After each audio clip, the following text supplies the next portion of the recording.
আসসালামু আলাইকুম সম্মানিত ভিউয়ার্স। আমার সামনে দেখতে পারতেছেন যে একটা সিলিং ফ্যান।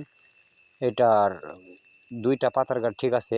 এই টার্মিনালের পাতার যে গাঁটটা আছে এটা সম্পূর্ণ ভেঙে গেছে। তো আমরা একটা নাট দিয়ে এটা কিভাবে সুন্দর করে জুড়ে দেই, পূর্বের চাইতে আরও অনেক মজবুত হবে, শক্তিশালী হবে, সেটা যদি আপনারা একটু মনোযোগ সহকারে দেখতে পারেন তাহলে আশা করি আপনাদের উপকারে আসবে। আমার এই ভিডিওটি ধৈর্য ধরে ফুল দেখে যদি ভিডিওটি ভালো লাগে একটা লাইক, একটা কমেন্ট আর একটা শেয়ার করে যাবেন। আর আমার চ্যানেল নতুন হলে অবশ্যই চ্যানেলটি সাবস্ক্রাইব করে রাখবেন। তো যাই হোক, আর ভিডিও লম্বা করব না। আমার হাতে দেখতে পাচ্ছেন যে একটা হেক্সু ব্লেডের পাত নিয়ে আমি একটু আঠা দিয়ে এটার চিপা দিয়ে যে ফাঁকটা আছে এই ফাঁক দিয়ে আমি নাটটাকে সোপাগুলো আঠা দিয়ে ওইখানে শুধু বাজিয়ে তার পরবর্তী কিন্তু উপরে একটা মুহুরি দিয়ে তারপরে ওয়াশার দিয়ে আমি মুহুরিটা বসাইতেছি।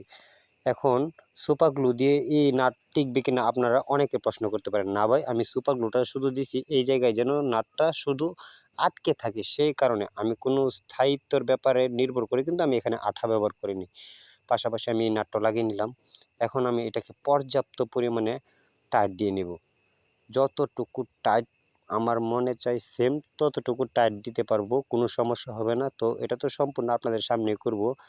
এই যে এটা যেই মাপের নাট, তো এই মাপের আমার কাছে ডালি ছিল না বিদায় আমি এটাকে নোজ প্লাস দিয়ে প্রথমত টাইট দিয়েছি। দেখেন কি পরিমাণ টাইট হয়েছে। আমি এখন কাটিং প্লাস দিয়ে চিপ দিয়ে তার পরবর্তী টাইট দিতেছি। তো এখন এটা কিন্তু পর্যাপ্ত পরিমাণে টাইট হয়েছে। আমার পাশে যে নাটটা ছিল মাইনাস নাটের চাইতে কিন্তু হেভি পোক্ত এটা হয়েছে। তো ভিডিওটি ভালো লাগলে অবশ্যই চ্যানেলটি সাবস্ক্রাইব করে রাখবেন। ধন্যবাদ।